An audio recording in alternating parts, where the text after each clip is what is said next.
Hello and welcome to Report Desk Africa on News Central Television. My name is Bernard Akede. This is the show where reporters from News Central take you around stories that we have covered during the week. We take you through the back, so to speak, of the story so you get to hear the things that you didn't exactly hear initially. Again, my name is Bernard Akede and I am not alone.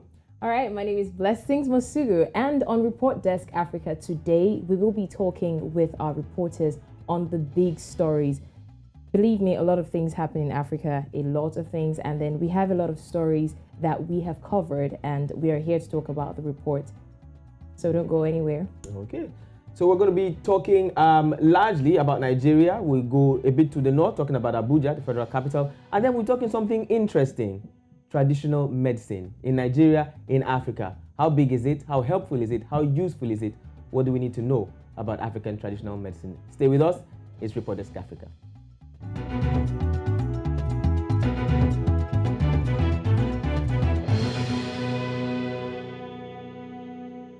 All right, welcome back. Now, every August 31st, the World Health Organization celebrates what we call the African Traditional Medicine Day to promote the important role of a continent's rich biodiversity of medicinal plants and herbs in improving well-being. Now, before we go further, let's take a look at our first report for today. Every August 31st, the World Health Organization celebrates African Traditional Medicine Day to promote the important role of the continent's rich biodiversity of medical plants and herbs in improving well-being. The theme for this year's celebration is Traditional Medicine, Research and Development. And at the Institute of African and Diaspora Studies in the University of Lagos, to better enlighten the general public on the benefits of traditional medicine, a seminar and exhibition was organized. The program we are having today is on traditional medicine, and it's an international program. This is our own version of it, trying to contribute to the body of knowledge on traditional medicine all over the world. African traditional medicine for long has been misunderstood and shrouded in mystery. Scholars at the university say the only way to improve the use, sale and quality of African traditional medicine will be to invest in research. That we need to do enough research to find out about the properties of the herbs that we are using, and talk about concentration, talk about measurement, be able to talk about side effects. There are 4 levels of traditional medicine. You have the general that everybody knows. The second one are the retailers. The third one are the real people who understand medicine and who understand the physiology and prescribe. The 4th level is where the divination takes place. And so in the past, there has been that blur, no division. And so religion, Christian religion, Abrahamic religion will not go well with the 4th level. But people have in the past lumped all 4 levels together. Scholars of African traditional medicine have called on the government to throw its weight and give African traditional medicine the kind of support that orthodox medicine enjoys. The government has not realized the enormity of advantages that are derivable from accepting and validating traditional medicine. It is the gold mine of the century. The World Health Organization believes that more work is needed to integrate traditional medicine into orthodox health system and to strengthen partnerships and mobilize resources, particularly for research and development. Bernard Akede, News Central Lagos.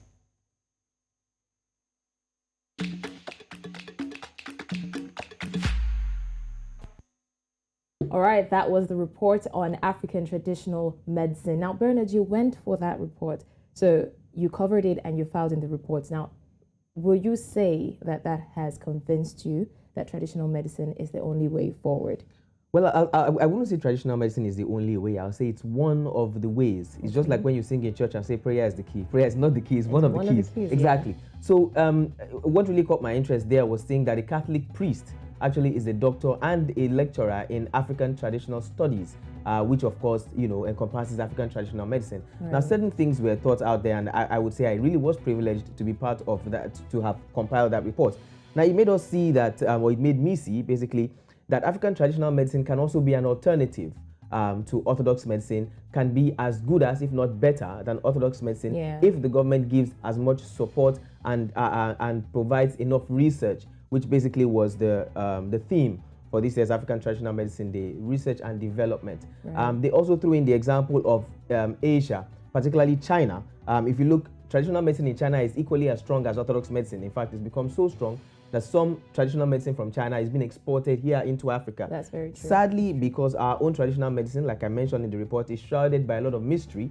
People don't know the components, don't know how to use them. There's a lot of, we begin to jettison traditional medicine. So again, like the lecturers and the professors there stated, first we need support by the government, there needs to be more research, and then people need to believe more in what is Africa, exactly. The African tradition, seeing basically how our forefathers, like they say, have always used this African traditional medicine, and a lot of people still uphold it, I actually think it's true that if they, get enough support, they can even work so well on the medicine and export it, just as definitely as it's done in other countries and other continents, particularly in Asia. There was also the question of COVID. Of course, everybody wanted to know, truly, has traditional medicine cured COVID? Exactly, has it worked for curing? But what we were told, and what I learned from there, was that because COVID is a new paradigm basically that has hit the entire globe, we can't exactly say, or the professor said that they can't exactly say that African traditional medicine has cured COVID. But what it, however, has done is that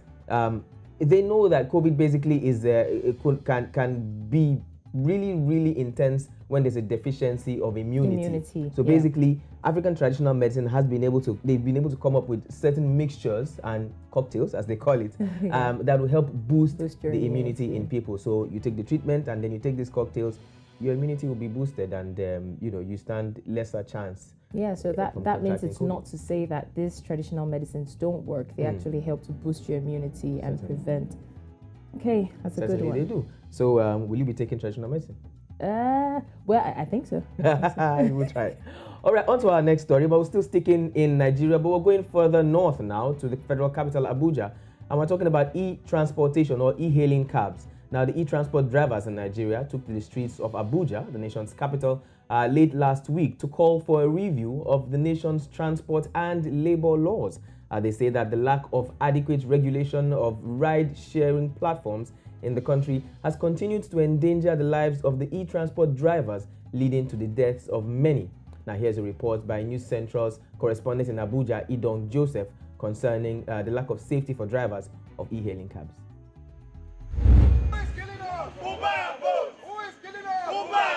The protesters first converged on the office of the Trade Union Congress in Abuja and later marched to the Federal Ministry of Labor, carrying several placards and chanting songs of solidarity. Their songs and placards spoke volumes of their agitations and reason why they gathered. Only last month alone, we recorded about 5 deaths. You can see them behind us. Dead. Riders will request them, get into their vehicles, take them to a remote corner and kill them and take their vehicles away. By the time we come back to Uber and Bolt to tell us who the riders are, they will say they are also looking for them. It means that they don't have any information about their riders. How do we fix these problems? Crime reduction programs in the FCT. That's what the problem is. The summary is this, is that we need to ensure that we reduce and prevent the murder of Uber and Bolt drivers in the FCT.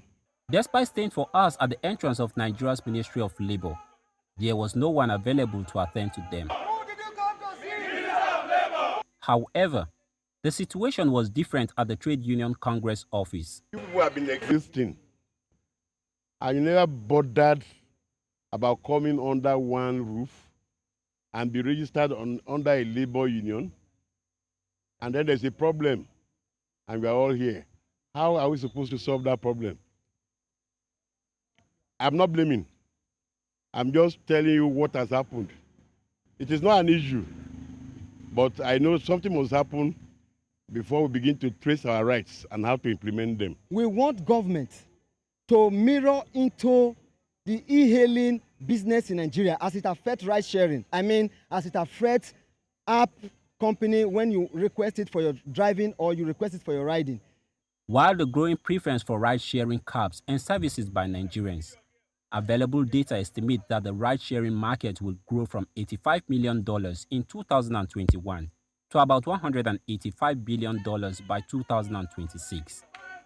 Stakeholders believe for Nigeria to tap into this huge market, it must effectively regulate the sector to safeguard the lives of drivers and customers.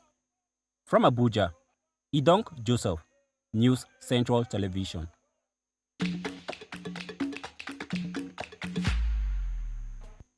That was a pretty sad one there.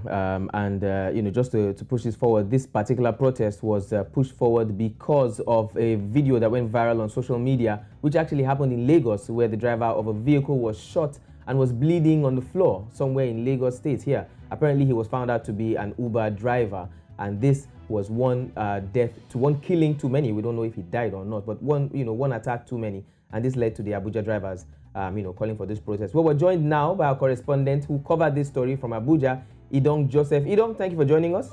Hi, Idong. Thank you, Bernard. Good afternoon. Good evening. Blessing. Good evening to you. All right, so Idong, you covered this story. What would you say now is the update on the industrial action that was embarked upon by these drivers? First, let me bring you up to speed to some of the details that were not included in that report. That report, actually, we got to learn that only this year, Uber and Bolt drivers, because they were specific on the ride-sharing platforms, they are calling for regulations or for them to profile their riders. They said only this year, they've lost about 12 drivers to unknown, unidentified persons. These people, when they say whenever they go to these ride-sharing companies to seek information for them to identify those who are engaged in this act, who committed this crime, that only thing they get from them is just a phone number, and that is not a valid identity. That sometimes you call this number and what you get is the numbers are not valid. So that is how worse the case has been. Just last month, just as the report said, last month alone, they lost about 5 persons. And this is so bad, getting so worse. All right. Okay, go ahead, Idong. We can hear you. Okay, talking about industrial action. For now, there's no industrial action. What we learned, what we gathered so far is the protest was meant to speak volumes to authorities who are supposed to take actions for these killings. That after 21 days, according to these drivers, that if after 21 days no action is being taken on these killings, that they will call for a nationwide strike. That is, they will pull all their services from major cities in the country where their services are rendered, that they will pull out their services from there. And this 21 days actually starts from the 25th, when this protest was actually held. Okay. That if no action was taken or is being taken in the next 21 days, that they will pull out their services from all major cities where their services are being rendered. Okay, now Idong, before we move forward, I want to ask you something personal. Now, I had a Zoom interview with one of the officials just before that protest. I know that there was a candlelight session held the day before the protest, and it was a very, very solemn and very touching experience. How did it feel? What did it feel like for you? Being amongst people who had lost their colleagues, basically marching from one part of the city to another. Some were crying, some shed tears because some of the deceased were really, really close friends and colleagues of theirs. Bernard, to be frank with you, I must tell you that it wasn't easy for me as a person, because going there, seeing colleagues coming out, crying and calling for justice for their colleagues who have been murdered by unidentified persons, it's so touching. I must be frank to you, it's so touching. But I had to do my job. That's just the bottom line. I had to do my job. Just imagine someone coming out of his house in the morning doing his legitimate job, just for him to fend for his family. And at the end of the day, you find out that he's being killed. Not only being killed, most times their cars are being snatched away from them. How do you take this? It wasn't easy for me as a person. But I must tell you that I had to do my job, and that was exactly what I did. Okay. All right. Before we let you go, Idon, one final question. Now, we saw towards the end of that report that somebody from trade union organization came forward to ask, if they had joined any union. Is there any news about them joining any union? From reports we gathered so far that there are so many factions of e-transport drivers. And what they were called to do was to form a coalition and register as a union under the Nigerian Trade Union Congress.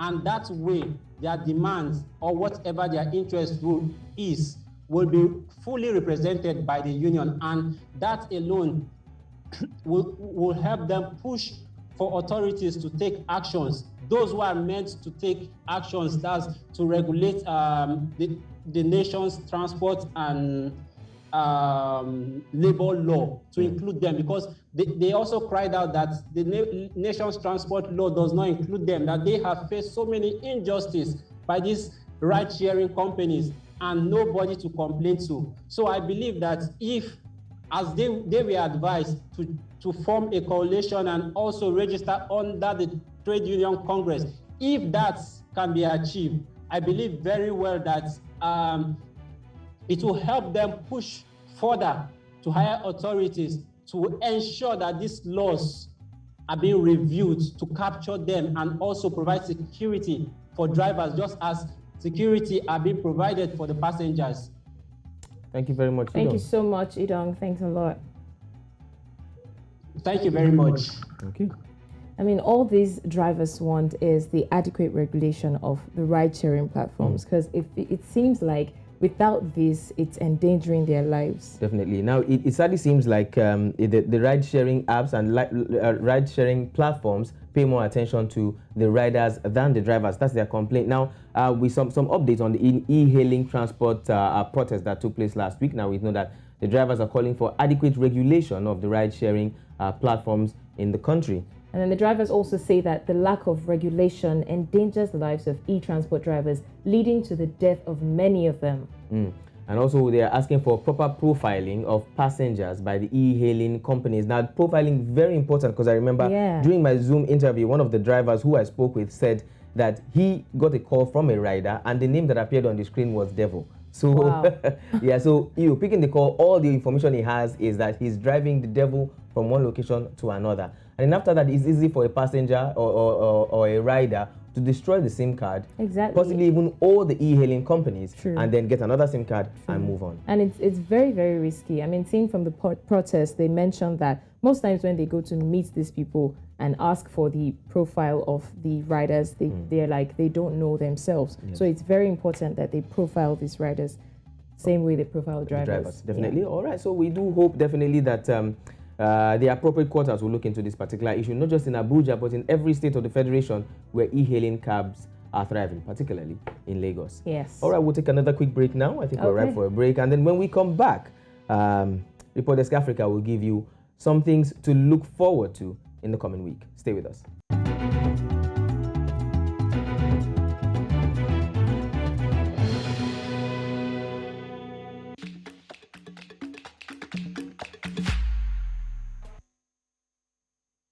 Welcome back to Report Desk Africa. If you're just joining us, well, you've missed quite a lot. And now we're going to the forecast. This is where we look into our crystal ball and see what stories have been trending or will be trending in the coming week. And one of the stories that we are looking at is the anti-open grazing bill in Nigeria. Now, about this bill, 6 southern states in Nigeria are yet to sign the bill or have signed the bill into law. 11 southern states are yet to sign this bill into law, and Miyetti Allah demands alternatives of the bill. Now, Bernard, what do you think we're expecting from this particular story? Well, to be honest, you don't even have to be Nigerian to know, part of the story concerning the anti-open grazing bill, basically. First of all, I think the issue is that if for countries like Nigeria, where we have the wet and the dry season, during the dry season, we have the nomadic farmers move their cattle or their herd down towards the south, where they can graze on fresh pasture and drink water. But the problem is, while they do that, they destroy farmlands of southern farmers. So the southern governors have complained that this has to stop, and they've called for the anti-open grazing bill. Now, some states governors have signed, while others are yet to sign. Some, it hasn't even made it to the State House of Assembly. Yeah. Excuse me. So we're expecting that this clearly was one of the big stories this week. It definitely should continue for next week. Okay, I think this has dragged for too long, and we're looking forward to seeing how it goes. Now, the second story that we are forecasting is the International Day of Protection or to protect education from attack. Now, we see how bandits, kidnappings, and everything going on, and then we see how it affects education. We just came out of a pandemic that led people, students, to go back home houses, yes. and without learning. Some people learning online, some couldn't even afford to do that. Now we're looking at insecurity and how it affects education. What do you have to say about that? Definitely, United Nations and UNESCO has decided that they will pick a particular day, which is the 9th of September, to ensure that students who have been affected or whose schooling has been affected by attacks, by wars, by unsettlement, will be taken care of. Because definitely, if students are unable to go to school, that just increases the number of out-of-school children of a particular generation, which does no good to any particular country. I don't think it will be fair on the children. So something has to be done about that. Definitely. Well, this has been today's episode of Report Desk Africa. As a matter of fact, this week's episode of Report Desk Africa. We do hope that you enjoyed the show. Join us again next week on News Central. My name again is Bernard Akede. And I'm Blessings Masugu. I hope you enjoyed this week's episode. Join us again.